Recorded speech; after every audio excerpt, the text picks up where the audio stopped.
Un saludo para los pregoneros, con todo mi corazón. Un saludo a los pregoneros.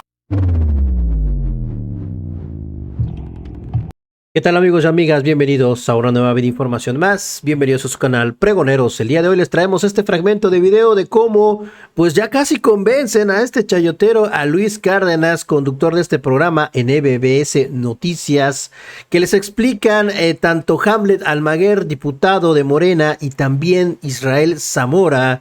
Le explican con peras y manzanas todo este tema de la reforma al Poder Judicial y sí, también acallando todas las calumnias y mentiras por parte de la oposición y por parte de los mismos del Poder Judicial, ministros, magistrados, jueces, juezas, que están en contra de estos, pues eliminación de sus privilegios. Vamos a escucharlo, mis estimados amigas y amigos pregoneros. Así lo dejaron ya totalmente del lado de la 4T, casi a Luis Cárdenas, sobre este tema del Poder Judicial. Ya no pudo ni defenderse, ni decir ninguna calumnia, mentira, este chayotero Luis Cárdenas en su propio programa, porque allí estuvieron ellos, Hamlet Almaguer e Israel Zamora, que han estado en todos estos foros de diálogo sobre la reforma al Poder Judicial.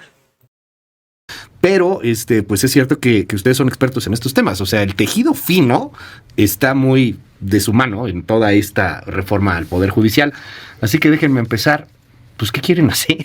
¿De qué se trata esto? Ahí está la reforma que mandó el presidente el 5 de febrero, pero ustedes la están defendiendo, la están articulando, han estado en los foros también. Así que, ¿qué va a cambiar en el país o qué es lo que quieren que cambie? Hamlet. Hay una profunda desigualdad, Luis, y aprovecho para enviar saludos a Jalisco, a mi primo Javier García, que siempre te escucha. Hay una profunda desigualdad en el país que se expresa de muchas maneras.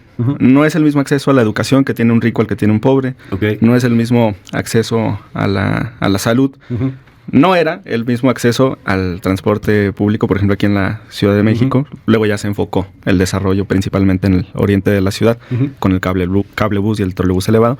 Y no es el mismo acceso a la justicia. Entonces, todas estas expresiones pues implican barreras para la población más vulnerable del país. Y se trata de acercar la justicia a la ciudadanía, que se sientan también representados dentro del Poder Judicial por personas que no sean elitistas, que no discriminen, que no sean frívolas en el uso de los recursos. Y este es el primer apartado, que también exista austeridad en el Poder Judicial Federal, eliminar las pensiones para los ministros en retiro, que ahorita son cercanas a 210,000 pesos al mes cuando ya no están en funciones. Y también, bueno, pues dar la oportunidad para que exista una verdadera disciplina al interior del Poder Judicial Federal. Déjame ir con estos 3 puntos, perdón, sí. Hamlet, es cercanía, que no sean tampoco que abusen de los recursos, que sea un Poder Judicial austero. De ahí que yo quiero preguntarte, Israel, ¿la cercanía se da, entiendo, por una votación? ¿O cómo sería esta cercanía del Poder Judicial con el pueblo? Y es cierto, sí hay una gran división entre el pueblo y el Poder Judicial en ese sentido. La gente no ubica muy bien qué es o cómo funciona el Poder Judicial. No sé si tendría que ubicarlo, por cierto. Precisamente porque no se le ha permitido participar a la ciudadanía en estos temas, es que no tiene contacto con el Poder Judicial. Por eso hay tanto desconocimiento, porque el Poder Judicial se manejó mucho tiempo como una cúpula, una burbuja inaccesible para cualquier ciudadano. Entonces, lo que nosotros buscamos en la reforma es muy sencillo. Hay un artículo que es el artículo 39 constitucional que dice que el pueblo tiene el poder soberano, él es el origen del poder soberano, reside en cada uno de nosotros, y lo que queremos es que los ciudadanos tengan puedan ejercer ese poder al elegir, como lo hacen con el Ejecutivo y el Legislativo, también al Judicial. Y eso, imagínate, creo yo, que incluso antes de entrar en vigencia esta reforma, dime si la ciudadanía en los últimos meses no se ha acercado muchísimo al Poder Judicial en un escrutinio de lo que estaba ocurriendo, en una vigilancia incluso de las resoluciones como la de Rodrigo de la Pesa, como lo que sucedió con la liberación de algunos presuntos delincuentes, etcétera, y creo yo que eso ha permitido que se politice también, en el buen sentido de la palabra, no como se pretende a veces utilizar, de que pretendemos como grupo mayoritario ahorita en el Poder Legislativo de hacernos del Poder Judicial, no, sino politizar quiere decir que los ciudadanos intervengan cada vez más en la vida pública del país, incluyendo del Poder Judicial. Entonces, lo que nosotros creemos es que sí había una distancia, los magistrados, los ministros, algunos, no todos, se manejan con un desprecio hacia el pueblo, o sea, es inaccesible. Una persona que tiene un juicio, que vaya y toque la puerta de un juez, no lo recibe, no los escucha. ¿Sabe qué? Meta el escrito y ahí lo verá el secretario de acuerdos y ahí vemos cómo se va resolviendo. Entonces, creemos que esta reforma, al darle el poder a la gente de poner, porque nosotros creemos en ese principio de que el que pone quita también, nosotros creemos que eso va a hacer que los jueces también se vuelvan más humanos y que los casos no los vean como expedientes que ven México tiene un sistema muy escrito todavía en los juicios, y eso hace que los jueces deshumanicen los casos, ¿no? Entonces creemos que esto va a humanizar. Hablas del sistema, Israel, Hamlet, hay un sistema, es un sistema que tenemos en este país. Ese es el sistema que hemos venido arrastrando quizás del siglo XIX, quizá antes, mucho antes seguramente, pero ¿no sería primero necesario cambiar un sistema que francamente no funciona? Yo no veo, y se los pregunto, cómo teniendo jueces que sean votados por el pueblo va a cambiar todo. O sea, a lo mejor tendría que cambiar el sistema primero antes que cambiar a los jueces, ¿no? A lo mejor no nos gusta estar jugando fútbol y hay que cambiar las reglas del juego del fútbol, no necesariamente al árbitro. Y mira que soy el peor para analizar el fútbol, pero ¿cómo teniendo un juez votado por el pueblo que a lo mejor es popular, a lo mejor es querido, va a cambiar la impunidad, va a cambiar la rapidez de la justicia?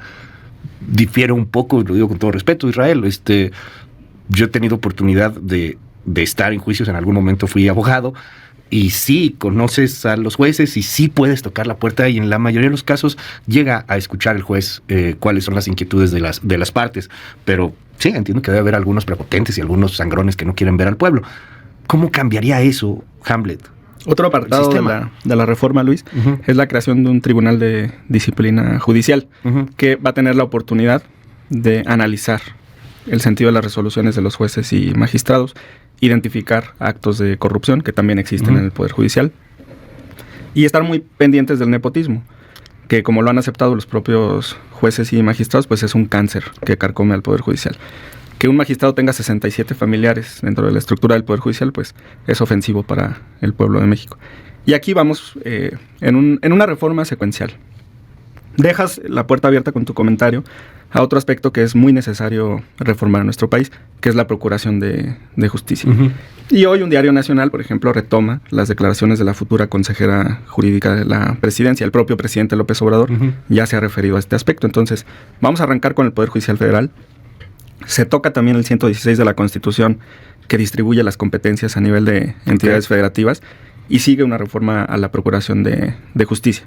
Y aquí hay algunos apuntes que ha hecho la oposición y también la judicatura que me parece importante atajar. Primero, hay un debate sobre si se requiere siempre carrera judicial para llegar a la Suprema Corte o para llegar a los tribunales. Pues yo te quiero poner un ejemplo de un ministro que ahora es un franco opositor al gobierno de la República, un ministro con el que yo no coincido ideológicamente, pero que tengo que reconocer su capacidad técnica y de argumentación, y es el ministro José Ramón Cosío. Él no venía de la judicatura, él venía de la academia, y fue un buen ministro de la Corte, y ahora es un buen litigante, ahora defiende a la derecha. En mi caso, en Jalisco, pues el último ministro de la Corte que tuvimos fue el ya difunto Sergio Salvador Aguirre Anguiano, ilustre ministro de la Corte, muy conservador, acaba de ser el 4º aniversario luctuoso, y su último trabajo antes de ser ministro de la Corte fue regidor del PAN en el Ayuntamiento de Guadalajara, y nadie puede negar que fue un gran ministro. Entonces, a mí me parece que una cosa no está peleada con la otra. Puedes tener ministros técnicamente preparados, aunque no provengan de la carrera judicial, e incluso cuando provengan de la política. Ministros de la Corte, a mí me gusta tratar de entenderlo de esta manera. Corríjanme, por favor, si a lo mejor está mal, pero es tan abstruso y tan complicado. Tú eres jurista, yo algo entiendo de leyes, tampoco me consideraría un experto.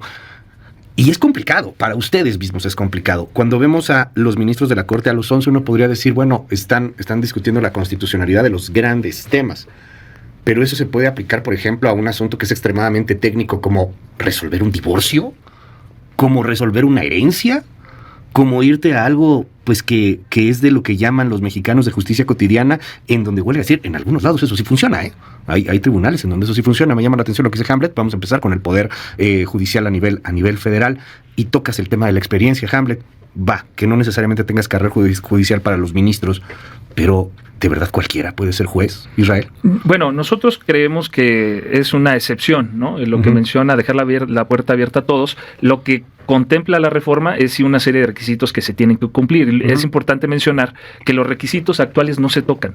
O sea, los requisitos constitucionales para ser ministro de la Suprema Corte no se tocan. Siguen siendo los mismos. En el caso de jueces y magistrados, incluso se establece en la propia reforma que magistrados deben de tener una experiencia mínima de 10 años, tanto postulando o vinculados con la materia jurídica, y los jueces 5 años también. Entonces 5 años con su cédula y además 5 años de práctica profesional. Entonces eso te garantiza que no cualquiera va a llegar. También es importante decir que cada poder va a tener la facultad de armar su listado de propuestas con base en lo que ellos quieran. O sea, el Poder Judicial, por ejemplo, en el caso de ministros, podrá armar su listado de 10 personas bajo los criterios que ellos consideren. Entonces, si consideramos que el Poder Judicial, por ejemplo, es el perito en materia de impartición de justicia en el país, pues ellos tendrán toda libertad. Incluso la reforma no pretende establecer, y creo que sería un error pretender establecer cómo deben de elegirlos, porque entonces limitas la autonomía del Poder Judicial. Lo que busca la reforma es que haya una libertad en cada uno de los poderes, tanto el Ejecutivo, que va a poder hacer su propuesta de 10, el Legislativo y el Judicial, bajo los criterios que estimen, las convocatorias como las quieran realizar. Entonces, eso te garantiza que van a llegar personas que cada poder estima son las idóneas para ocupar esos puestos. Está interesante el tema. A ver, vamos, porque hay mucho ruido, como últimamente hay ruido en todo. ¿Cómo será la elección? Empezamos primero con los ministros de la Corte. Ya no van a ser 11, ¿no? 9. Van a ser en la Suprema Corte de Canadá o de Estados Unidos, 9. Un número razonable. Sí. 9. ¿Por alguna razón 9? Bueno, me parece que son buenos parámetros. Lo que ocurre en toda la región en Norteamérica, a mí no me parece que sea un número pequeño. Ha habido grandes debates y sentencias en las cortes de Canadá y Estados Unidos. Es un número razonable. Y además se mantiene la mayoría calificada para anular legislaciones. Pues una jueza, por ejemplo, dijo que eran 8, no son 8, son 7 de los 9. Tendrían que ser 7. Sí, o sea, la mitad más, que no es la mitad pues más. Pasadita las 2 terceras partes. Sí, bueno, cada poder va a poder mandar una lista de 10, ¿no? Se abre la vacante. O sea, el Ejecutivo, el presidente o presidente en este caso, va a mandar 10. Manda 10 propuestas. Algo que es bien importante, va a ser en paridad, porque hay que recordarle a los mexicanos que en 200 años solo ha habido 15 ministras. Aparte, el sistema del Poder Judicial es un machista. Es un Poder Judicial machista en donde actualmente entrevistaste a la magistrada que es presidenta de la Asociación de Magistradas y Juezas, y es importante recordarle que actualmente solo 2 de cada 10 juzgadoras o personas juzgadoras son mujeres. Entonces eso te refleja el sistema machista en el que estamos. Entonces va a ser paritaria la elección. O sea, tiene que mandar 5 mujeres y 5 hombres. Es correcto. Entonces, Sheinbaum, en este caso será la presidenta, pero cualquier presidenta o presidente que esté en funciones. Así es. ¿Y el Poder Judicial también mandaría? Igual, de 5 y 5, 5 hombres, 5 mujeres, electos por las 2 terceras partes. 6 de los 9 ministras o ministros van a tener que votar por esos 10. Por ejemplo, en el caso del Poder Judicial, en el caso de la presidenta o presidente, pues es el más sencillo, ¿no? O sea, la presidenta pues, lo saca, pero en el Poder Judicial, ¿quiénes son los que propondrían a esos 10? Los ministros de la Suprema Corte, votando 6, mínimo 6 de los 9 que va a haber. Llevamos 20 nombres. Así es. Sí, ¿verdad? Y en el Poder Legislativo, ¿quiénes los ponen? Senadores y diputados, 5 y 5. 5 y 5. En 2 terceras partes cada una. O sea, para aprobar esos listados tiene que haber 2 terceras partes en las cámaras. Llevamos 30. Así y esos 30 van a someterse a votación. En una papeleta, y tú de esos 30 eliges muy probablemente una mujer y un hombre. O sea, una persona tendría 2 sufragios para garantizar la paridad, ¿correcto? Entonces tú vas a escoger 2 y se va a hacer el cómputo nacional. Y las 9 personas que tengan más votos, las 4 mujeres más altas o las 5 mujeres más altas, los 4 hombres más altos o 5 hombres más altos, van a pasar a la designación ya como ministros de la Corte. Ahora, de 30 candidatos. De 30 candidatos, los 9 más altos. Ahora, es importante mencionar que previo a mandarlo a la votación, se envían al Senado de la República. El Senado de la República es el que hace la convocatoria, les dice a los 3 poderes, me lo tienes que mandar antes de que termine el año tu listado. Entonces recibe las listas y analiza lo que le llamamos requisitos de elegibilidad. O sea, checa que sí seas mexicano, que sí tengas más de 35 años en el caso de magistrados y ministros y 30 años en el caso de jueces, y analiza también que cumplas con los 5 años que mencioné. Si tú cumples con eso, palomea al Senado y le dice al INE, sabes que estos sí cumplen con los requisitos que establece la Constitución y te los envío. El INE... El Senado valida los 30. ¿Okay? Así es, pero no puede hacer un estudio de la idoneidad, solo de los requisitos de elegibilidad. Son abogados que tienen experiencia. Así es, formales, exactamente. Okay. Entonces, el INE es el que hace toda la elección, organiza la elección e incluso hace el cómputo y solo le dice al Senado, estos son los que ganaron. ¿Esto cada cuánto tiempo? En el transitorio se establece un régimen escalonado, pero está desfasado el calendario del transitorio a la realidad de la discusión de este momento. Y se tiene que analizar aquí un apartado que es importante, el costo de la elección, para definir cada cuántos años podría realizarse.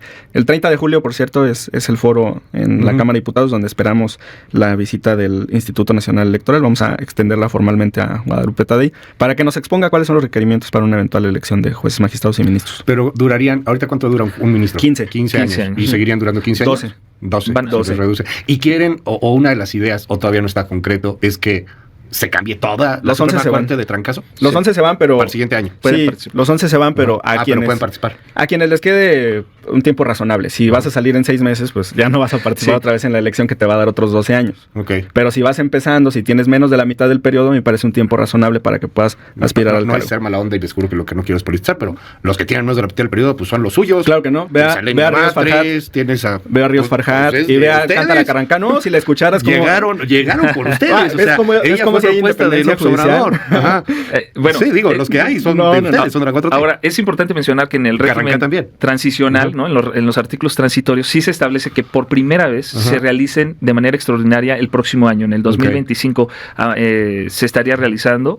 Entonces, o sea, ahí sí el tiempo va a diferir. Los primeros 9 unos van a durar 8 años, otros 11 y otros van a durar los 14 años, perdón. No son 12 el máximo. Sí, pero en el primero establece 14 años para efecto de que se dé este escalonamiento y entonces lo que te permite... El primero que los primeros, o sea, los que sean electos reciben más llevarían votos, 14. Exacto, el que reciba más votos, los 3 que reciban más votos duran 14, los 3 que reciban o que queden en medio, digamos, son los que van a durar 11 años y los que reciban menos 8 años, para que se dé este escalonamiento y te permita juntarlas con las elecciones ordinarias, que es donde para que no se haga una extraordinaria un año después de la elección federal. Es correcto, eso es lo que establece los artículos transitorios, sí. Okay. Sí, o sea, por un tema de por un tema de que se queden ellos, no tanto porque tengan más tiempo en el poder, sino para que en algún momento podamos conjuntar todo el calendario y para 2000, no sería para 2030, sería para 2036, ¿no? Más o menos en la siguiente década podríamos tener. En la siguiente década, ¿qué pasará en la siguiente década? Igual y ya está robots manejando la justicia, cosa que yo votaría por ello, francamente. Por eso yo sí votaría, creo que sería mucho más eficiente, ¿no? Pero bueno, en la siguiente década, 2036, tendríamos ahora sí... Antes de que nos juzgue Terminator, ¿no? Antes de que nos juzgue Terminator, exacto. Déjenme preguntarles en torno a... Bueno, una magistrada sí se refirió a la judicatura como una licuadora, ahora en el foro de... ¿Por qué es una licuadora? Dijo, cuando una licuadora funciona no la tiras a la basura. O sea, ella comparó a la judicatura con una licuadora. Entonces, hablando de esta función robotizada, pues hay quien lo ve así, de manera mecánica. O sea, ¿y de verdad no funciona absolutamente nada? Sí hay que tirar a la basura cosas. No, hay cosas que funcionan. Mira, funcionan los secretarios, funcionan los actuarios, funciona el personal de base. Sí. Tenemos una justicia también de proyectistas. En realidad, quienes hacen las sentencias son los secretarios. Lo hemos platicado. Y si ellos no tienen relaciones familiares, si ellos no tienen recursos económicos multimillonarios, pues difícilmente van a llegar a la Suprema Corte, o incluso si son del interior. Ojalá que pudiéramos escuchar lo que opinan los abogados de las entidades federativas, porque dicen que hay un centralismo brutal en la composición de la Corte. Creo que 7 de los actuales ministros son de la Ciudad de México y los 11 han hecho carrera en la Ciudad de México, aunque no hayan nacido aquí. No hay un componente federalista en esto. Ahora, el tema de la Corte es uno, insisto, el tema de los otros jueces es distinto, el tema de los magistrados, el tema de los jueces de distrito, etcétera. Es complicado para quien medio le entiende, imagínate para quien no le entienda, ¿no? Para quien no esté ahí. Y no estoy yéndome contra el pueblo, ni tampoco estoy diciendo que sean ignorantes, ni soy clasista, ni nada por el estilo. Pero ustedes están clavados en este tema, ustedes son políticos, Hamlet, Israel. Seguramente ustedes van a saberse los perfiles de los 30 que serán candidatos a la Suprema Corte de Justicia de la Nación. 30. Había gente que no sabía quién era Maynes. Digo, la neta. O sea... Todavía. Digo. Pero o sea, 30 candidatos. Yo creo que cumpliendo con los requisitos garantizas que no llegue cualquiera. Y lo más importante es que dejas en el pueblo, Luis, que ellos decidan. Los perfiles, digamos, se cumplen y eso es lo que va a analizar el Senado a través de las listas de los propios poderes que son los que van a mandar. El primer filtro son los poderes que dicen estos son buenos para ocupar el puesto. Luego viene el Senado que checa lo que constitucionalmente dice que se tiene que cumplir y el pueblo es el que decide. Eso es bien importante. Pero decides algo que ya de todas maneras te decidieron antes, o sea, los 30 ya están Pero están rasurados, cepillados, diría el presidente, ¿no? O sea, ya los analizaron, ya. Pero de los 30, el que sea es bueno, pues da igual, entonces. Pero al menos tienes la posibilidad de analizar los perfiles, el que lo desee. O sea, yo entiendo que muchos, incluso en la elección presidencial de presidencias municipales, diputaciones, muchas veces votan de manera que a lo mejor no conocen completamente el perfil de la persona, pero al fin y al cabo en eso consiste la democracia, que el poder lo tenga el pueblo de México. Y en este caso creo que los candados que hay para que no llegue cualquiera son importantes. También mencionarte que el problema ha sido en el Poder Judicial que una cúpula ha decidido todo, y entonces esa cúpula en los últimos años se convirtió en una herramienta de la derecha, que eso fue lo más grave, ¿no? Veíamos algunas declaraciones desde que se eligió, por ejemplo, la presidenta Norma Piña, que fue duramente cuestionada acerca de sus resultados, que no era la mejor, incluso en los exámenes, otro problema, porque la carrera judicial muchos han intentado defenderla.